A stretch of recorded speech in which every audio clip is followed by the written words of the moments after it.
Dune, the sci-fi epic, now diluted into a wobbly, broken helicopter. Hey, genius, you put the blades on wrong. How are you gonna get them to rotate? My phone can't even get a signal on here. What's the Wi-Fi password? What do you mean I can't bring my iPhone onto this thing? It's on airplane mode. Also, helicopter starts with an H, morons. I swear, it's like they didn't even read the books. I read the books. All 6 of them. I'm not kidding, I actually did that. Do I remember any of it? Of course not. I did that when I was in college, when my blood was 90% liquor. Hi, I'm Adam, but you can refer to me as God Emperor. Just look at this picture. Now, I, more than anyone, was excited for a return to Arrakis. Another dusty adaptation made by the great Denis Villeneuve. This guy's already got experience with aliens and robots. Dune was gonna be a cakewalk. And then I watched the movie, and that hustler only put in half the book. What? Paul doesn't just kill that guy and walk away, he turns into a big giant worm. Come on, Dennis, you actually gotta finish the story before you make the movie.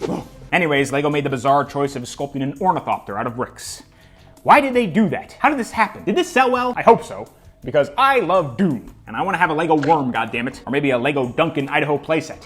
That would take a lot of minifigures, huh? Of course, I pre-ordered it. Of course, it sat in my mom's room and got dusty. And of course, I'm going to review it now. That's how we do it at Studless. Late and low effort. I'm not even gonna do a history lesson because I don't want to explain to you how they go to the bathroom in those suits. So like the great Chris Knife of old, let's sheath it without doing much of anything and launch off into this review. Whoa, we got a Dune ornithopter. I don't know why, but thank you. This was an instant pre-order for me. And it held my Steamboat gift with purchase hostage until finally releasing months later.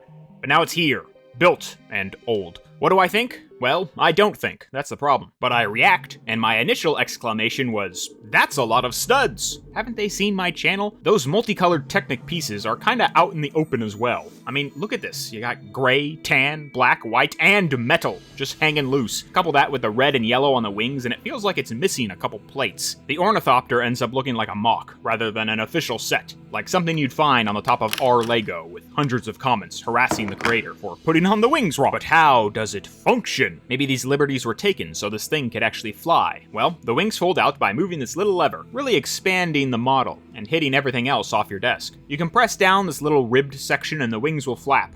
Once. I find that this piece here gets stuck after like 3 flaps. It's a bit difficult to hammer on and make this thing look like it's soaring. A good example of the set doing things right is this little knob right here. It doesn't even look like a function because it blends in so well with the ship, but twisting it extends the landing gear and opens up the trunk. Finally, somewhere to stuff my worm in. The function is hidden well within the design of the thopter, and if they extended that to the features of the wings, I think this thing would be incredible. It just needs a little bit more armored coating. But we're not slithering out of this review without going over the minifigures. The movie figs are well detailed, and we get a lot of characters for an ornithopter this small. Paul and the Duke were expected, but Gurney and Lietkines? Lucky us. Maybe we can get a chair dog next time. Also, I wonder if this Duncan Idaho figure knows what he's in for. I mean, his shirt is almost halfway off. And there's no getting away from the alpha of the pack. The Baron, floating 4 figs tall, with a cloak to boot. This legitimately got a laugh out of me. The evil balloon man, actually floating, as described. The mad lads actually did it. They inflated the Baron. This guy has been sitting on my desk, separate from the others, just asserting his dominance over my computer monitor. I love him. This thing is $165, and because of the liberties taken on the exterior, I wouldn't go for anything higher than 100. With the floppy functions, it remains better as a display piece, but even then, I feel like someone's gonna ask me if I finished this one. I did. Don't you see the Baron? He's perfect.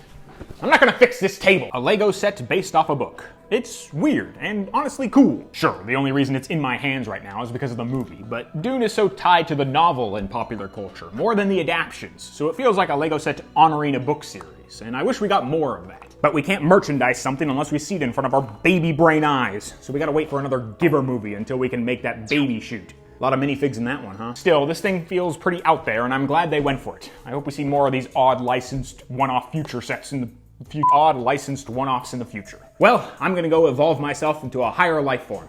Thanks for watching.